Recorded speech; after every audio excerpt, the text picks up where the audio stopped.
어서 오세요. 여기는 솔방문고 제가 솔박입니다. 잘 있었어요? 요즘 행복하세요? 이 질문에 선뜻 그렇다고 대답하는 사람이 몇이나 될까 생각해 봅니다. 그리고 또 이어서 기다리는 질문이 있습니다. 뭐 때문에 사는 거지? 뭐 때문에 사세요? 사는 의미가 뭐라고 생각하세요? 그렇습니다. 철학책을 읽는 이유도 이럴 때마다 혼자서는 당혹스럽거든요. 전문가들의 도움을 받고자 함이 독서의 목적에서 큰 비중을 차지하는 게 사실입니다. 무의미한 날들을 위한 철학, 프랑크 마르텔라 성원님이 옮기셨고요. 어크로스 출판에서 출간되었습니다. 오늘 읽을 책이에요. 저자 프랑크 마르텔라는 2020 세계 행복 보고서 집필자 중에 한 명인 철학자랍니다. 인생의 부조리 앞에서 우리가 의미를 찾지 못하는 이유가 무엇인지 탐구했고요. 보편적인 인생의 의미는 없다. 이렇게 말하네요. 그뿐만이 아닙니다. 행복도 일종의 감정에 불과해서 의미나 목적이 될 수 없을 뿐만 아니라 꼭 이 삶의 만족도와 행복이 같이 가는 것도 아니라네요. 삶의 만족도, 그러니까 생기를 위한 발버둥이 좀 덜하고 억압으로부터도 좀 자유롭고 정부에 대한 신뢰가 높고 광범위한 사회 서비스가 있고 이런 부분에서 만족도가 높아도 꼭 행복하지는 않다는 것인데 그 예를 핀란드에서 찾습니다. 핀란드는 세계에서 삶의 만족도가 굉장히 높은 나라에 속하는데요. 의외로 우울증 발병률도 굉장히 높다는 것을 근거로 들이댑니다. 먹고 사는 환경이 웬만큼 해결이 되면 행복으로 직결할 것이라고 생각을 했었는데 그게 아닌가 봐요. 그게 전부는 아니라네요.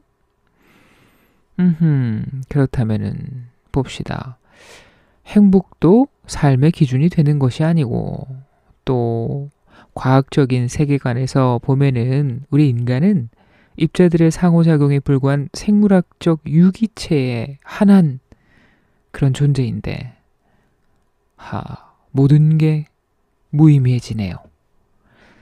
그래서 또다시 돌아갑니다. 인생의 의미란 무엇인가? 질문하게 됩니다. 그 질문의 시작부터 따져가면서 이야기를 풀어가네요. 책 읽겠습니다.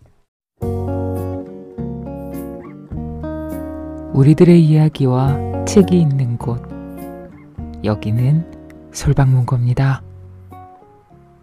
구독, 좋아요, 알림으로 응원해주세요.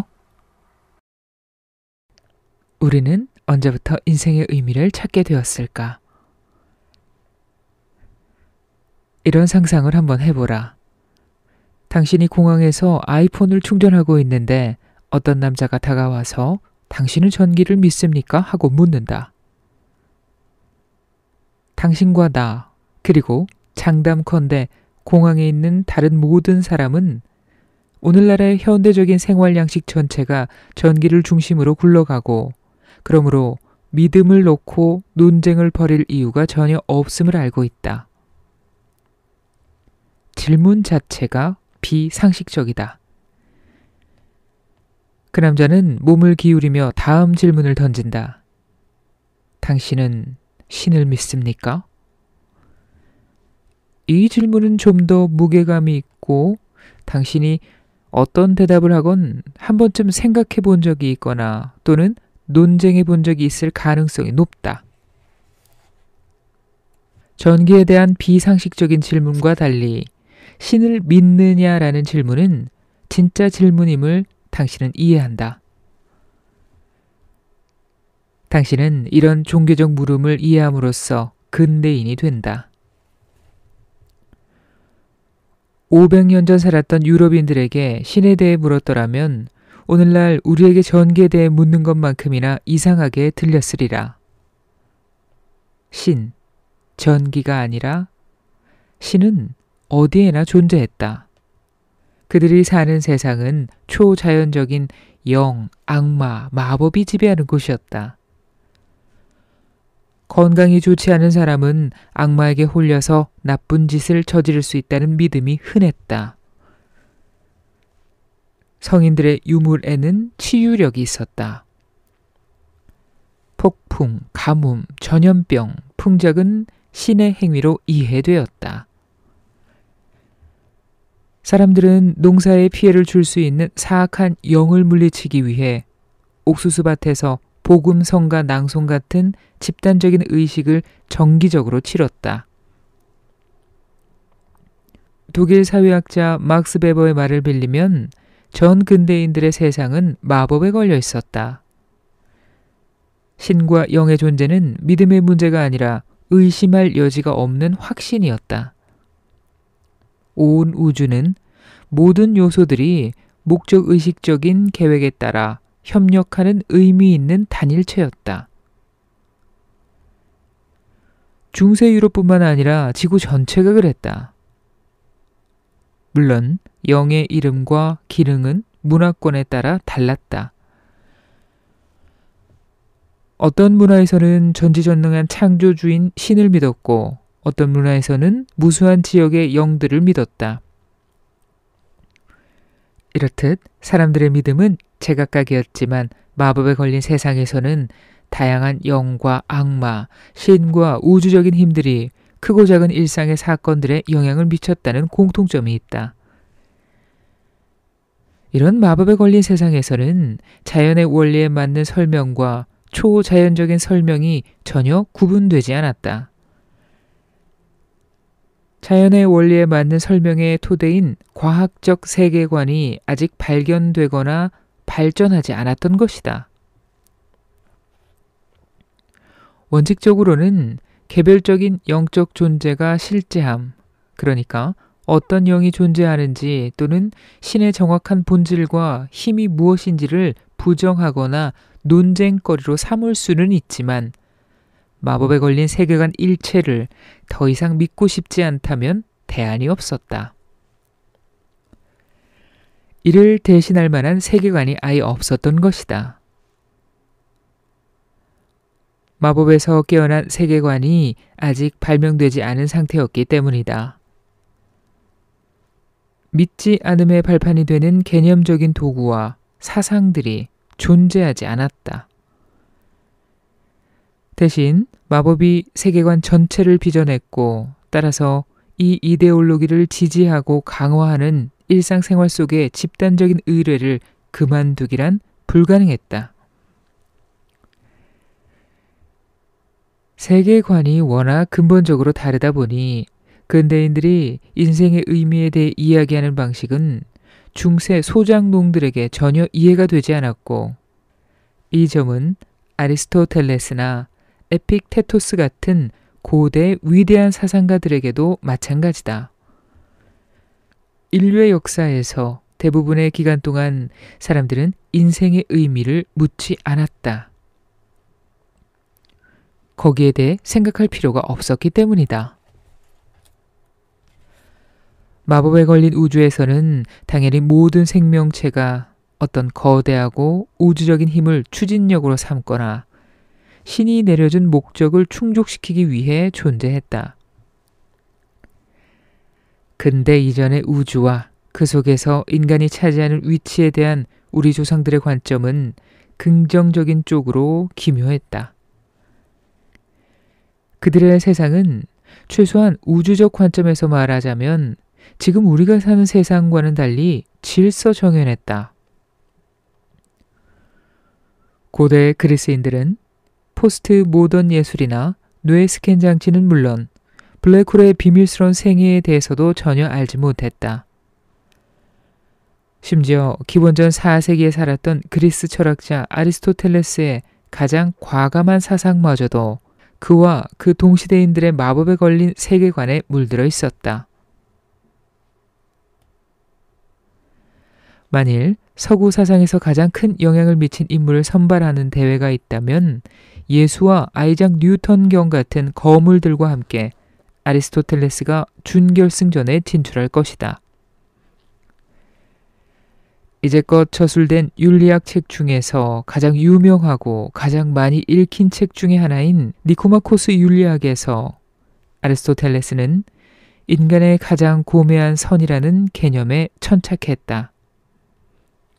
구체적으로 그는 그 자체로서 염원하는 우리 행위에 어떤 목표를 탐구했다. 그는 인간의 본성에는 가장 고매한 선을 결정해 주는 것에 단서가 있다는 믿음에서 동물에 비해 인간을 특별한 존재로 만드는 것이 무엇인지를 밝히고자 했다. 이 인간의 가장 고매한 선이라는 개념을 의미와 혼동하기 쉽다. 하지만 나는 아리스토텔레스가 인간의 선이라는 개념을 탐구할 때 인생의 의미를 논한 것은 아니었다고 주장할 것이다. 분명 그는 인간의 목적이라는 개념을 다루긴 했지만 올바른 방식은 아니었다. 아니, 어쩌면 그의 탐구는 그가 살았던 시대의 제약에서 자유롭지 못했고 부조리함이라는 중요한 요소에 대한 자각이 빠져 있었다. 우리가 전기를 당연하게 여기듯 아리스토텔레스는 우주적 질서의 존재를 한치도 의심하지 않았기 때문에 그런 질서가 존재하지 않을 수 있다는 생각을 전혀 하지 못했다. 마법에 걸린 세상은 의미로 가득한 전체였고 다른 모든 생명체들처럼 인류에게는 내재적인 목적 또는 미덕이 있어서 인간의 선은 그것을 완수함으로써 규정되었다.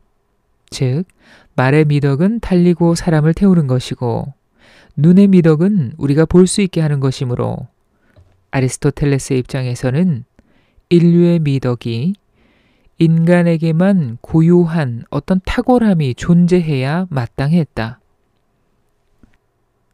합리적 사고를 할 수 있는 능력이 인간과 다른 동물의 차이임을 확인한 그는 인간의 선은 이 합리적 영혼과 조화롭게 살아가는 것이 틀림없고 이를 위해서는 어떤 미덕이 필요하다는 결론에 도달했다. 그에게 있어서 이는 인간이라는 존재에 목적이 있고 없고의 문제가 전혀 아니었다. 아리스토텔레스가 살았던 마법에 걸린 우주에서는 모든 만물에 목적이 내재하는 것처럼 인간에게도 목적이 있는 것이 자명했다. 유일한 문제는 우리가 그것을 발견하느냐였다. 아리스토텔레스에게 그리고 그 이후 수천 년간의 서구 사상에서 인생에 대한 거대한 질문은 인간의 목적에 관한 것이었다. 고대 그리스인들은 텔로스, 중세 기독교 사상가들은 최고 선이라고 불렀던 이 문제는 근대에 이르기까지 서구 사상가들의 중요한 관심사로서 우리 존재의 본질적인 왜라는 물음에 인류의 궁극적인 목적에 대한 해답을 제시하고자 했다. 이는 우리가 자전거나 칼이 존재하는 목적을 물어볼 때와 마찬가지로 인간은 무엇을 위해 존재하는가라는 질문이었다. 자전거의 경우 그 답은 타기였고 칼은 자르기다. 아리스토텔레스부터 토마스 아퀴나스에 이르는 그리스 사상가들과 기독교 사상가들을 공히 묶어주는 것은 이들은 인간에게 목적이 있을 가능성을 결코 의심하지 않았다는 점이다. 이들의 세계관에서는 우주가 이해 가능했고 인간은 어떤 목적을 위해 창조된 존재였다. 그러므로 사상가가 할 일은 이미 존재하는 인간의 선 또는 인간의 목적을 찾아내고 발견하는 게 전부였다. 조슈아 혹실드 교수의 주장처럼 인간의 목적은 대부분의 서구 역사에서 인간의 삶에 대해 던졌을 질문이었다. 하지만 17세기 언젠가부터 과학을 근거로 한 세계관이 서구 사회에서 서서히 유명세를 얻기 시작했다. 이 새로운 세계관은 먼저 자연계와 초자연계를 갈라놓았고 그 다음에는 초자연계를 가장자리로 밀어내기 시작했다. 과학은 200년에서 300년 동안 우주를 마법에서 깨어나게 했다. 인본주의와 개인주의의 등장, 도시화, 이동성의 증가, 산업화, 민주주의, 정부의 관료와 같은 다른 원인도 있지만 전 근대기에 마법에 걸린 우주를 겉으로나마 마법에서 깨어난 무의미한 기계적인 우주로 바꾸는데 결정적인 기여를 한 것은 과학적인 세계관이었다. 마법에 걸린 우주에서는 인간의 목적에 대한 질문이 합리적이었지만 사물들의 거대한 질서 안에서 더 이상 인간에게 명백한 자리가 없는 기계적인 우주와는 맞지 않았다. 이는 인생에 대한 새로운 종류의 거대한 질문을 던질 필요로 귀결되었다. 1834년에 토마스 칼라일이라는 한 남자가 인생의 의미는 무엇인가? 라는 간단해 보이는 질문을 넌지시 던졌고 그 이후로 우리는 전 사회적으로 그 실존적인 후과를 붙들고 씨름하고 있다.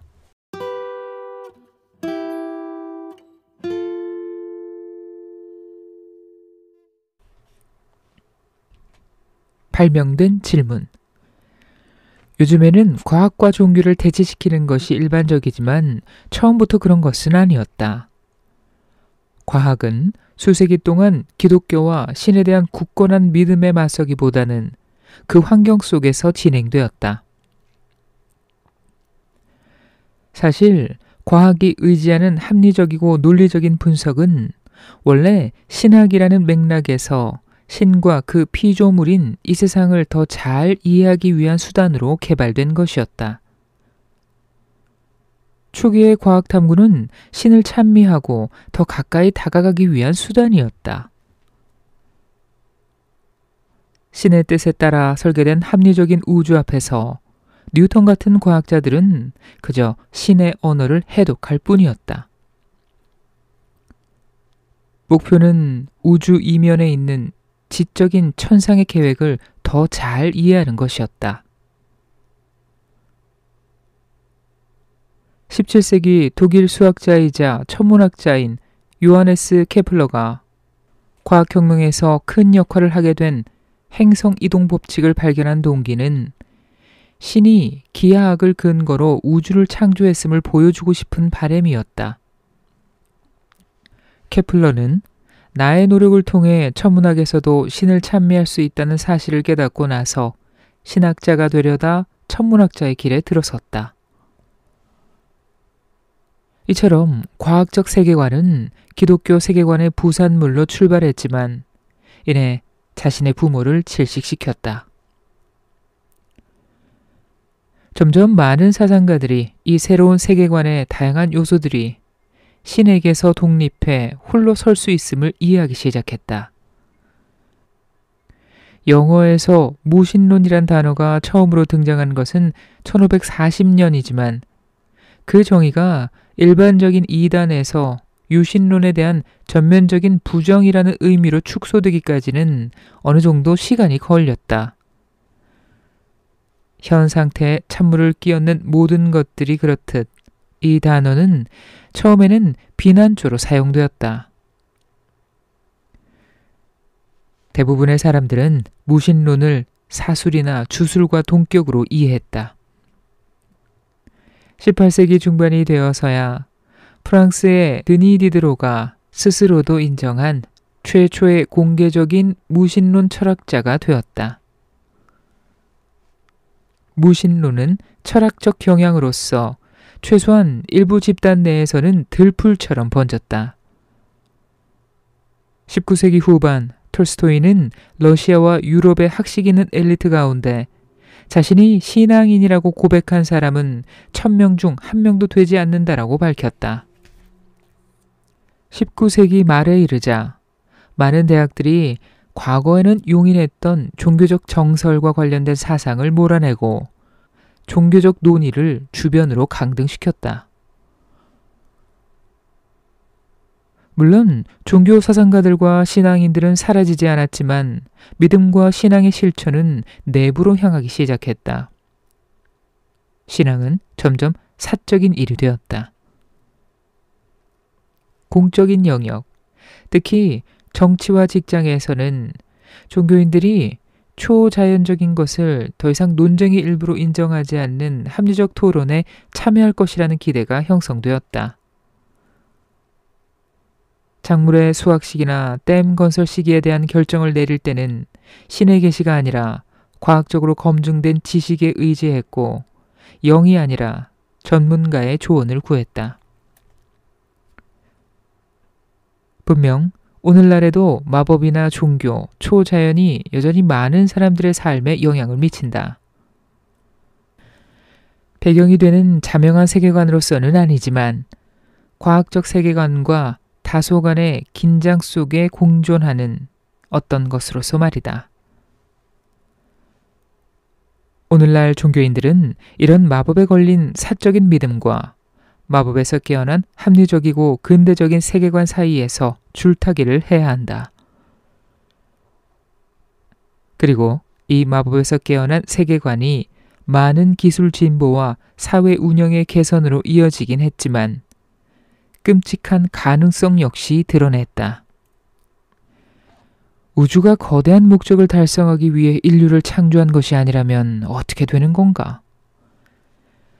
의미 같은 건 전혀 없다는 것이 인생의 의미라면 어떻게 되는 건가?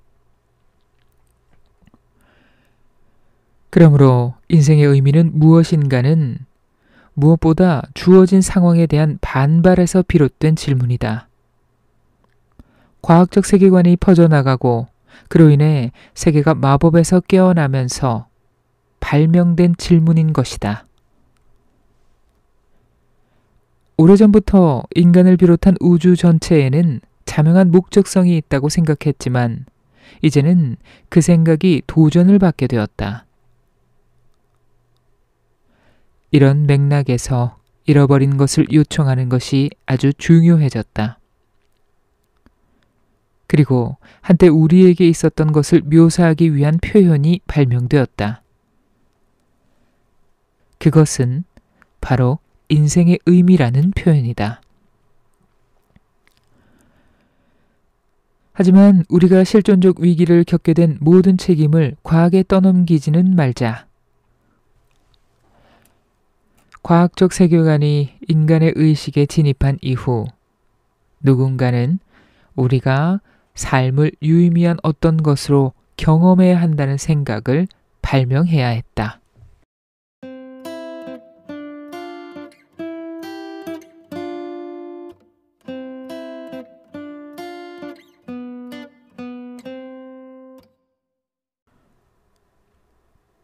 의미는 삶의 밖에서가 아니라 그 안에서 일어난다. 우리는 이제 마법에서 깨어났을지 몰라도 인간은 여전히 의미를 열망한다. 이 난제를 해결할 수 있을까? 다행히도 가능하다. 그리고 그것은 인생의 의미와 인생 안에서의 의미의 차이를 이해하는 데서 출발한다. 인생의 의미에 대해 물어볼 때 사람들은 일반적으로 어떤 보편적인 의미, 인생 일반에 적용되는 의미를 찾는다. 인생의 의미는 외부에서 인생에 부여된 목표, 짐작컨대 위에 있는 신이나 우주로부터 살아있는 존재에 주어진 어떤 것이었다. 그러므로 인생의 의미는 문제의 그 인생을 넘어선 무언가가 그 의미를 정당화해주는 것이라 할 수 있다. 사람들은 만족스러운 인생의 의미를 찾기 위해 자신이 믿는 종교 전통에 의지해, 그러니까 기독교인은 성경을, 무슬림은 코란을, 힌두교인은 바가바드 기타를 참고할 수 있다. 신의 종합 계획에서 자신이 맡은 역할이 무엇인지 또는 우주 안에서 자신의 적절한 자리와 목표는 무엇인지를 파악한다. 여기서 공통점은 어떤 위로부터의 권위가 인간의 삶의 의미를 제시한다는 것이다. 그러면 인생 안에서의 의미는 무엇일까? 이것은 훨씬 개인적인 차원이다. 인생 안에서의 의미는 당신의 인생이 의미 있다는 기분이 들게 만드는 것과 관련이 있다. 그것은 당신의 인생 안에서의 의미를 경험하는 문제다. 그러므로 이는 어떤 보편적 가치의 문제가 아니라 당신이 인생의 길잡이가 될 만한 어떤 가치, 목표, 목적을 개인적으로 발견하는가의 문제인 것이다. 이는 당신의 삶이 살만한 가치가 있다는 느낌을 안겨주는 무언가를 찾아내거나 창조하는 문제다. 종교적인 믿음이나 초자연적인 것에 대한 믿음이 없으면 인생의 의미를 찾는 것이 불가능할 수도 있지만 초자연적인 것이 있든 없든 당신이 자신의 인생을 값지고 의미 있게 경험하지 못할 이유는 없다. 인생은 무엇보다 당신의 경험이지 당신이 심판자처럼 관찰하는 무언가가 아니다. 그러므로 인생의 최고의 문제는 심판자처럼 위에서 내려다보았을 때 그것이 의미 있는지 없는지가 아니라 어떻게 하면 의미 있게 경험할 수 있느냐이다. 내 경우는 인생의 의미를 찾기 위한 탐색을 포기하고 정말 중요한 문제, 즉 내 인생에서 어떻게 의미를 찾을 것인가에 집중하는데 기꺼이 만족한다. 일상과 동떨어진 형이상학적 궤변으로 쉽게 전락해버리는 인생의 의미와는 달리 인생 안에서의 의미는 일상적인 행동을 통해 매일 관리하는 것들이다. 의식적으로든 무의식적으로든 어떤 결정을 내릴 때마다 당신은 어떤 식으로든 더 가치 있다고 느껴지는 선택지를 택하는 경향이 있다. 그러므로 당신의 크고 작은 인생의 선택들은 무엇이 당신의 인생을 더 값지고 의미 있게 느끼도록 해주는가에 대한 당신의 대답인 것이다.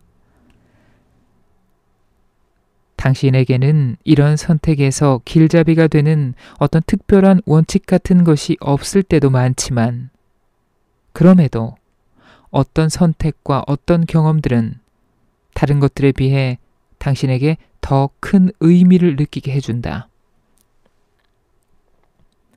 그러므로 가치와 의미는 삶의 경험으로서 당신의 인생 안에 이미 스며 있다. 사실 인생에는 의미 있는 순간들이 가득하다. 오랫동안 보지 못했던 좋은 친구를 만나 포옹하는 순간, 가족을 위해 맛있는 식사를 준비하는 순간, 직장에서 팀을 이루어 무언가를 완수한 순간, 당신이 열정을 쏟아붓고 있는 어떤 취미에서 한층 실력이 좋아졌음을 알게 된 순간, 정말로 도움이 필요한 누군가를 돕는 순간, 어떤 이론이나 합리적인 명분이 있어야 이런 순간들을 의미 있는 것으로 경험할 수 있는 것은 아니다. 당신은 애쓰지 않아도 거기에 내재된 의미를 경험할 수 있다. 인생 안에서의 유의미함에 대한 많은 철학적 문제는 위로부터의 관점을 출발점으로 삼는다는 데 있다. 인생을 멀리서 심판자의 관점에서 바라보고 난 뒤 인생 위에서 어떤 의미를 논리적으로 연역하려고 한다. 하지만 이런 관점은 심판자적인 입장을 취함으로써 당신이 자신의 인생 안에서 필연적으로 경험하게 되는 의미들을 이미 놓쳐버리는 것이다. 의미는 삶의 밖에서가 아니라 그 안에서 일어난다. 의미를 경험하는 것은 온기나 공감을 경험하는 것만큼이나 자연스러운 일이다. 그러므로 자기 바깥에서 바라보기보다는 이미 자기 삶의 일부인 의미 있는 경험들 속에서 그리고 그것들을 탐색함으로써 의미에 대한 검토를 시작할 수 있다. 관심의 초점을 인생 안에서의 의미, 그러니까 인생이 의미 있다고 느끼게 해주는 경험들로 옮기면 당신은 곧 합리적 근거가 있든 없든 당신에게 의미 있다는 기분을 선사하는 많은 관계, 경험, 감정들이 이미 당신의 인생 안에 있음을 깨닫게 될 것이다. 실존주의자들의 경우 어쩌면 인간의 의미에 대해 올바른 견해를 피력한 인물은 실존주의 운동의 대스타였던 장 폴 사르트르가 아니라 그 철학적 기호를 등한시할 때가 너무 많은 시몬 드 보부아르였을지도 모른다. 희박한 공기 속에서 자신의 가치를 창조해내는 타자들과 완전히 분리된 자립적이고 자율적인 개인에 대한 환상을 품었던 사르트르와 달리 보부아르는 우리 각자가 살아가는 특정 상황에 이미 뿌리를 내리고 있음을 강조했다. 그녀는 외부에서 부여된 가치의 보증서를 찾으려 애쓸 필요가 없다고 천명한다는 점에서는 사르트르나 다른 실존주의자들과 의견이 같다. 만일 인생의 가치가 있다면 그것은 저 밖에 있는 누군가가 인생의 가치를 부여했기 때문이 아니라 당신 자신이 인생을 가치 있는 것으로 경험하기 때문이다. 하지만 주어진 상황에 더 초점을 맞추는 보부아르의 실존주의는 우리가 이미 어떤 것들의 가치를 높이 평가하고 열망하고 있음을 강조한다. 보부아르에게 있어서 극단적인 형태의 실존주의는 무익한 고통 속에 텅 빈 주관성 속에 인간을 가두고 인간이 선택의 원칙을 세우지 못하게 만든다. 대신 인간으로서 우리는 이미 어떤 상황 속에 놓여 있다. 즉, 우리에게는 이미 많은 가치와 확신, 욕망이 있다. 당신은 바로 이 지점에서부터 경험된 삶으로부터 윤리적 성장을, 더 나은 가치의 탐색을 시작할 수도 있고 또 그렇게 해야 한다. 어떤 성장의 여지를 만들기 위해 열린 태도를 유지하면서 당신의 가치와 목표, 노력을 수정해야 한다. 보부아르의 말처럼 인간은 존재의 모호함을 외면하려 하는 것이 아니라 반대로 그것을 인정하고 깨달아야 한다. 심판자의 관점이나 완전히 맨 땅에서 출발하는 것보다는 지금 이 순간 가치 있다고 경험하는 것에서 기여할 만한 것에서 출발해 그 위에 쌓아 올리는 것이 더 낫다. 보부아르가 일컫는 모호함의 윤리의 핵심에는 배움과 성장에 대한 개방적인 태도가 결합된 가치에 대한 일종의 겸손함이 있다. 그리고 나는 이것이 더 의미 있는 삶의 방식에 도달하기 위한 출발점이라고 생각한다. 인생의 의미에 대해 생각할 때 우주의 기원 같은 거대한 형이상학적 문제에서 시작하지 마라. 대신 당신의 삶의 경험에서 시작하라. 지금 이 순간 이곳에서 시작하라. 최근 경험에 대해 잠시 성찰하라. 어떤 경험이 다른 경험보다 더 의미 있었는가? 그리고 어떤 경험이 별로 의미가 없었는가? 지금의 삶에서 가장 의미 있는 경험이 무엇인지 확인하고 나면 미래에 그런 경험을 더 많이 보장하는 선택을 하는 법에 대해 생각할 수 있다.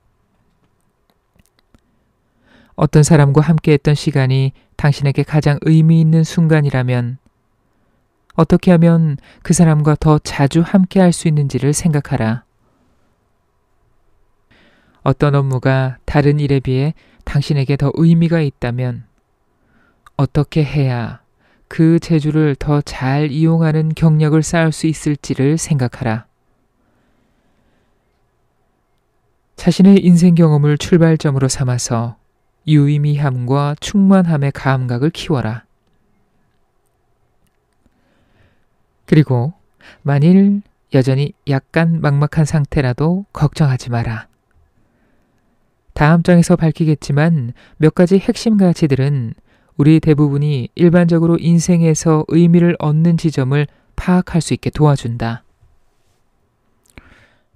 얄궂게도 인생의 의미에 초점을 맞출 때 우리는 다른 사람들로부터 분리되고 지나치게 포괄적인 판단과 구별짓기에 기대어 자기 중심적인 메아리의 방에 스스로를 고립시키는 경향이 있다. 가령 당신의 전통적인 믿음 체계가 나의 그것과 어긋날 수 있고 서로의 의견차를 존중하지 않을 경우 우리 사이에는 건널 수 없는 강이 만들어질 수 있다. 다른 문화, 다른 출신 배경, 다른 믿음 체계를 가진 사람들을 일상적으로 마주치기 쉬운 오늘날의 초연결 세상에서 이는 지속 가능하지 않다. 하지만 우리가 인생 안에 있는 의미에 집중할 경우 의미의 근원이 얼마나 비슷한지가 한눈에 들어오게 된다. 문화적 배경이 어떻든 간에 사람들의 인생을 의미로 채우는 것은 세계 어디나 다 비슷비슷하다. 인간의 조건은 진정으로 보편적이고 글로벌한 세상에서 어쩌면 그 어느 때보다 지금 우리를 하나로 엮어주는 자질, 특성, 필요를 확인하는 것이 중요해졌다. 바라건대 인간의 기본적인 조건을 확인함으로써 우리는 공감과 관용을 배우고 서로를 더 잘 이해할 수 있다. 문화적 차이와 무관하게 우리가 얼마나 비슷한 방식으로 인생 안에서 의미를 찾는지 더 자세히 들여다보자.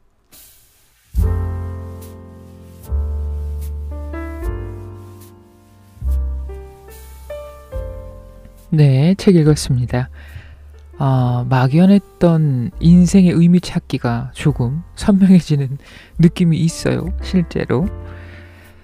그리고 읽는 과정에서 등장하는 여러 철학자들의 사상에도 허우 흥미가 덤으로 생기네요. 보부아르, 실존주의, 또 스토아, 학파, 책 쭉쭉 읽어야겠습니다. 최근에 유발 하라리의 책을 접하고 인간이란 참 대단한 생명체다 이런 생각을 했어요. 모든 생명체 위에 자신을 올려놓고 세계의 중심인 양 살고 있다는 느낌이 있었습니다. 전 우주적으로 볼 때 사실 별 의미 없는 존재일 수도 있는 우리, 그런 우리의 의미 찾기의 여정, 그래서 저한테는 더 좀 솔깃했던 느낌이 있습니다. 그래요. 어떤 부여된 막연한 의미를 찾기보다 경험에서 찾아보자는 말도 공감이 갑니다. 그리고 뒤편에는 본격적인 의미 찾기 방법이 이렇게 쭉 나옵니다. 읽어보세요. 그리고 마지막으로 든 생각은 그 의미 있는 활동과 목표를 인간이라는 틀 안에만 가두지 말고 그것을 넘어서서 생각하고 느끼고 행하면 좋겠다. 그랬습니다. 한 걸음을 걷기 위한 당신의 독서를 응원합니다. 저는 오늘 여기까지고요. 다음 시간에 또 다른 책 가지고 찾아올게요. 그때까지 안녕 친구들.